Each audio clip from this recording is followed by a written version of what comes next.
Hello YouTubers, this is the Mass33 here, and today I wanted to do a video, a real quick video on phoenix worms. This is where they come in. Phoenix worms are high in calcium, so that means you don't have to put as much calcium in a tank with them while feeding time, and this is what they look like. They're smaller, they're about that big compared to they get a little bigger than that. Now this one that's dark, I put them in there for a reason. The reason I did that is because I wanted people to see that they will shed this and look like that. So every time they go into a shed, they go from, they get dark and then they get light like that. So as you can see, these guys are slightly a little darker than these guys. So these guys will end up looking like that guy, and then this guy would shed that and look like this one again. But anyways, they get sent like this, and if I can open this, I'm making a mess. Okay, and this is what they come in. They eat that stuff right there. I'm gonna move it around a little for you guys. Sorry about the camera.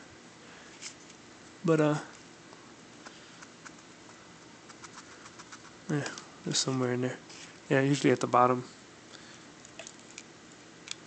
See? Anyways, they're really highly nutritious. If you are scared of not feeding, if you don't want to feed your geckos, either baby geckos or adult leopard geckos, because they're not like fully adult, like subadults. If you're afraid of feeding them like the big silkworms or the tomato green hornworms, your best bet is to go with these guys. If you're looking for something different to feed your animals, calcium worms, aka phoenix worm. You could actually Google phoenix worm and you'll find their website. And as part of this video, I also wanted to show this. Kind of cruel to some people, but I just want to explain something. Here's a pinky, extremely small.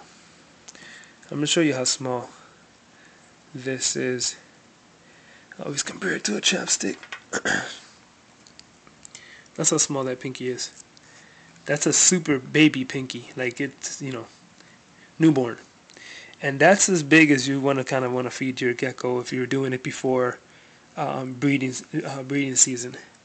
I'm about to cut off their heat, and they're going to go into hibernation. So I will be feeding every single gecko one of these boys because they're high in fat.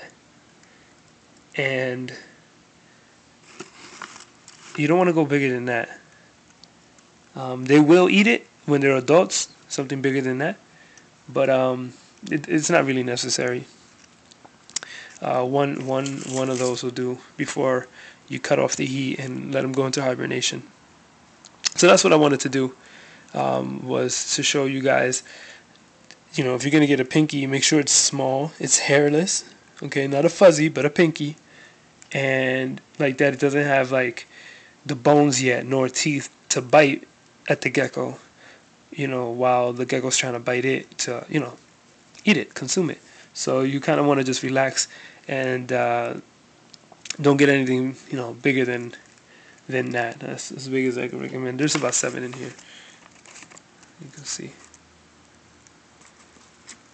And all of them, I'll be feeding one to each and one of the geckos, not the babies, but the adults. And then I'm gonna cut the heat off. Since I'm in Florida, I don't have to worry about it getting below 50 down here or anything like that. So when I cut the heat off, I don't open the windows or whatnot, so it doesn't get below 76 or 75. So it stays pretty warm in the apartments here. I don't know where you guys are, so maybe you guys got to keep the heat on and turn it down to about, I don't know, 78. It'll be good enough for winter. And then when breeding season comes in February, then you can pump it back up to 90. But I just wanted to let you guys do a quick video on the size of the pinkies that you should feed them, and a new type of worm, because you know me, I'm always feeding the geckos different worms, worms that are good for them, nutritious new worms. I would never tell you to feed your gecko something that necessarily isn't good for them. I really want you guys to be educated on the kind of different feeds you can feed your leopard gecko. And as you can tell, you guys already have already fed your leopard geckos, and they're really adorable when they eat. You know, the way they concentrate and look at their meals before they strike. Some of them, if like when they're going after crickets or whatnot or a roach, they'll go nuts and chase them down. So that's pretty cool. So that's all I wanted to do. All right, guys. Happy New Year, and have a great day. Hope you guys had a good weekend.